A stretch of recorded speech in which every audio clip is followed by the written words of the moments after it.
السلام علیکم ورحمۃ اللہ وبرکاتہ۔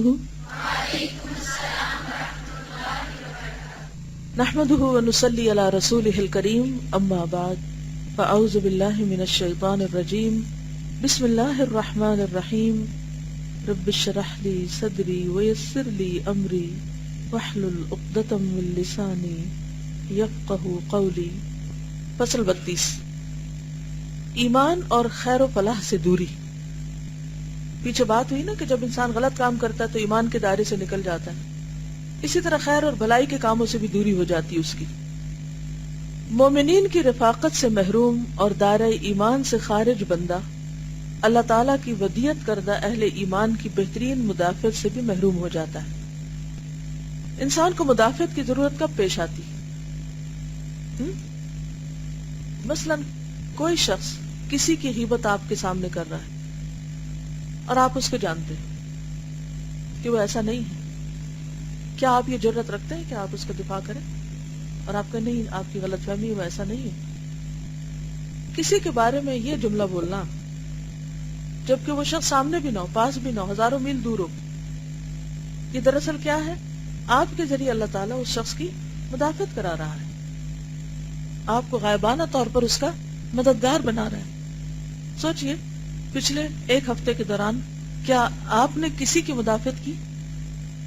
چلے اس سے پہلے کا سوال کرتی ہوں، کیا پچھلے ایک ہفتے میں کسی نے آپ کے سامنے کسی دوسرے کی برائی بیان کی، غیبت کی، کسی کا مذاق اڑایا، آپ کو سننا پڑا چاہے آپ کو دل نہیں بھی چاہ رہا تھا؟ کیا آپ نے اس شخص کو روکا؟ کیا آپ نے جس کی برائی کی جا رہی تھی اس کی مدافعت کی؟ نہیں، عام طور پہ ہم نہیں کرتے۔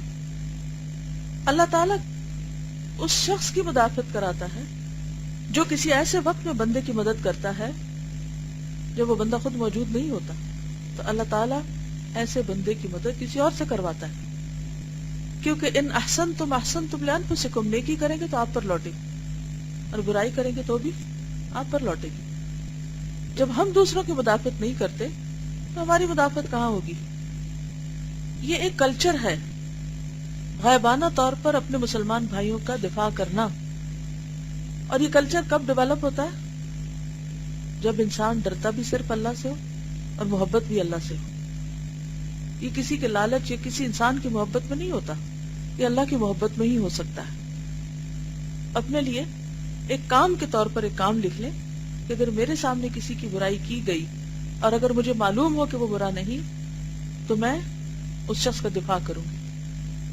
اس کا اجر آپ کو کیا ملے گا کہ جس وقت آپ دفاع کی ضرورت مند ہوں گے تو آپ کا بھی دفاع کیا جائے گا۔ لیکن یہاں بات دوسری طرح ہو رہی ہے کچھ، کہ بندہ اہل ایمان کی بہترین مدافعت سے بھی محروم ہو جاتا ہے، کیونکہ اللہ تعالیٰ اہل ایمان کی جانب سے مدافعت کرتا ہے۔ بندہ اپنے آپ کو دائرہ ایمان سے خارج کر چکا ہو تو خیر و فلاح سے بھی محروم کر دیا جاتا ہے۔ جن قیمتی خصوصیات کو اللہ تعالیٰ نے اپنی کتاب میں ایمان سے وابستہ قرار دیا وہ تقریباً 100 ہیں۔ قیمتی خصوصیات جو ایمان والوں میں پائی جاتی ہیں وہ تقریباً 100 ہیں۔ انہوں نے کس طرح قرآن کا مطالعہ کیا، اندازہ کریں۔ ان میں سے ہر خصوصیت سے دنیا و ما فیہا کی خیر و فلاح وابستہ ہے۔ ایمان والوں کو اللہ تعالیٰ اجر عظیم سے نوازتا ہے۔ ارشاد ہے وَسَوْفَ يُؤْتِ اللَّهُ الْمُؤْمِنِينَ أَجْرًا عَظِيمًا النساء، اور اللہ ایمان والوں کو بڑے بڑے اجر دے گا۔ دنیا اور آخرت کے شر اور برائیوں سے اللہ انہیں بچاتا اور ان کی مدافعت کرتا ہے۔ ارشاد ہے ان اللہ یدافع عن الذین آمنوا، سورۃ الحج۔ اللہ ایمان والوں سے ان کے دشمنوں کے شر کو ہٹاتا رہتا ہے، دفاع کرتا ہے۔ اور اگر دشمنوں کا شر نہ ہٹے تو وہ صرف دشمنوں کی سازش نہیں ہوتی، وہ کیا ہوتا ہے؟ اللہ کی طرف سے دفاع نہیں ہو رہا ہوتا، اللہ کی طرف سے مدد نہیں آ رہی۔ اور یہ جو دفاع ہے انہوں نے اس کو اس معنی میں لیا کہ دنیا اور آخرت کے شر اور برائیوں سے۔ اس میں آپ دیکھیے کہ یوسف علیہ السلام کو کس طرح اللہ سبحانہ وتعالیٰ نے اس عورت کے شر سے بچا لیا، یہ بھی دراصل اللہ کی برہان تھی۔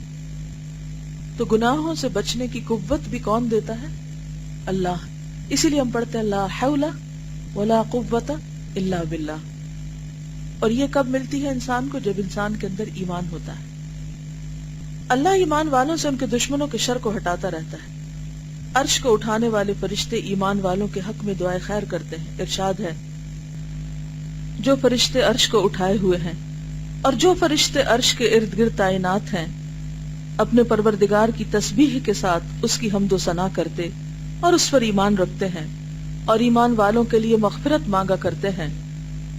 ایمان والوں کو اللہ تعالیٰ محبوب رکھتا ہے اور جسے اللہ تعالیٰ محبوب رکھتا ہے اسے کوئی ذلیل نہیں کر سکتا. ارشاد ہوتا ہے اللہ ان لوگوں کا جو ایمان لائے ہیں ولی و مددگار ہے، انہیں اندھیروں سے نکال کر روشنی کی طرف لاتا ہے. یعنی جب کسی کا ایمان ہوتا ہے تو اللہ اس کو علم کی روشنی بھی دیتا ہے، خیر و بھلائی کے دروازے اس کے لیے کھول لیتا ہے. اللہ تعالیٰ نے اپنے فرشتوں کو حکم دیا ہے کہ وہ ایمان والوں کو ہمیشہ ثابت قدم رکھیں اور ان کی امداد اور اعانت کرتے رہیں. یعنی اللہ فرشتوں کے ذریعے بھی مدد کرواتا ہے. ارشاد اے پیغمبر یہ وہ وقت تھا کہ تمہارے پروردگار نے فرشتوں کو حکم دیا تھا کہ ہم تمہارے ساتھ ہیں اور تم ایمان والوں کو ثابت قدم رکھو. اللہ تعالیٰ ایمان والوں کو عزت اور توقیر عطا فرماتا ہے. سورۃ المنافقون. اور عزت صرف اللہ کے لیے اور اس کے رسول کے لیے اور ایمان والوں کے لیے ہے. یعنی اگر انسان کے اندر ایمان ہے تو پھر اللہ لوگوں سے بھی اس کی عزت کرواتا ہے. اس شخص کو عزت مل کر رہتی ہے، خواہ لوگ اسے ذلیل کرنے کے پیچھے ہی کیوں نہ لگ جائیں، اسے کوئی ذلیل نہیں کر سکتا. لیکن یہ نعمت ایمان کے ساتھ. تو اصل ضرورت کیا ہے کہ ہم کس چیز کو مضبوط کریں؟ ایمان کو. لیکن ہماری توجہ کس طرف چلی جاتی ہے؟ اگر ہمیں یہ تمام چیزیں چاہیے، مثلا ہم چاہتے ہیں کہ ہمارے کسی خاص مارکے کے موقع پر قدم مضبوط رہے یا ہمیں عزت ملے یا کچھ اور نعمتیں جن کا پیچھے ذکر ہوا، ہم لوگوں کے پیچھے بھاگنے لگتے ہیں.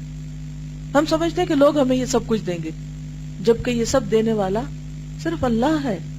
لہذا اگر اللہ پر ایمان مضبوط ہو، اس پر توکل ہو، اس پر یقین ہو، اس کے سامنے ہم سچے ہوں، اس سے ڈر کر گناہ نہ کریں، ہاں کتنے ہی لوگ ہمیں اس کے کیسی کیسی لالچ دے، تو پھر آپ دیکھیں کہ کیسی کیسی برکات نصیب ہوتی ہیں. ایمان والوں کو اللہ کی معیت حاصل ہوتی ہے. ارشاد ہوتا ہے وَأَنَّ اللَّهَ مَعَ الْمُؤْمِنِينَ سورۃ الانفال. اور بے شک اللہ ایمان والوں کے ساتھ ہے. دنیا اور آخرت میں ایمان والوں کے مراتب بلند ہوتے ہیں. آپ دیکھیں کہ آپ چاہتے ہیں کہ اللہ آپ کے ساتھ ہو، سب لوگ چھوڑ جاتے ہیں نا، انسان قابل بھروسہ نہیں ہوتے. اب مثال کے طور پر خصوصاً لڑکیاں جب چھوٹی ہوتی ہیں تو ماں باپ پر بڑا بھروسہ کرتی ہیں، بھائیوں پہ ڈیپینڈ کرتی ہیں، خاندان پہ، شادی ہوتی ہے تو شوہر پہ، پھر بچوں پہ. لیکن آپ نے دیکھا ہوگا اور کئی کہانی ایسی سنی ہوگی کہ ایک کے بعد ایک ساتھ چھوڑتا جاتا ہے، خواہ فوت ہو کر، خواہ کسی اپنی مجبوری کی وجہ سے. لیکن دنیا میں کبھی کوئی کسی کے ساتھ ہمیشہ نہیں رہا، کیونکہ ہر انسان خود کمزور ہے، خود محتاج ہے. لیکن جس شخص نے اپنے رب کو پا لیا وہ کبھی تنہا نہیں ہوتا، ہاں سارے لوگ اسے چھوڑ جائیں. تو جب بھی کسی انسان کی بے وفائی کا احساس ہو، کسی انسان کی طرف سے کوئی دکھ پہنچے، تو انسان فوراً کیا پڑھے؟ حسبی اللہ و نعم الوکیل. لوگ چھوڑ دیتے ہیں، اللہ تو نہیں چھوڑتا، اللہ تو ساتھ ہے، اور جب تک اللہ میرے ساتھ ہے مجھے غم کی ضرورت ہی نہیں. دنیا اور آخرت میں ایمان والوں کے مراتب بلند ہوتے ہیں. ارشاد ہوتا ہے تم لوگوں میں سے جو ایمان لائے ہیں اور جنہیں علم دیا گیا ہے اللہ ان کے درجے بلند کرے گا. یعنی ایمان کے ساتھ علم مزید درجوں کی بلندی کا ذریعہ بنتا ہے.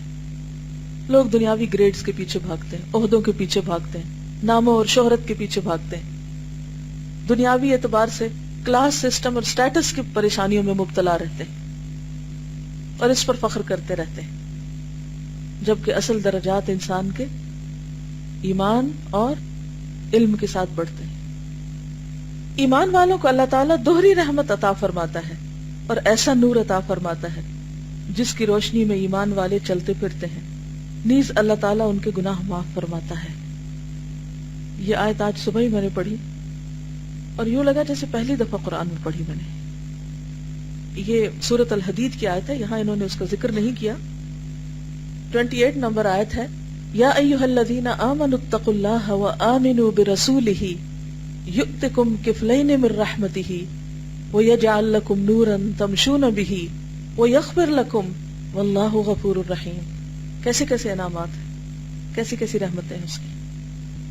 اے لوگو جو ایمان لائے ہو، اللہ سے ڈرو اور ایمان لاؤ اس کے رسول پر، تمہیں اپنی رحمت کا دگنا حصہ عطا کرے گا، 2 حصے دے گا، دوہری رحمت سے نوازے گا.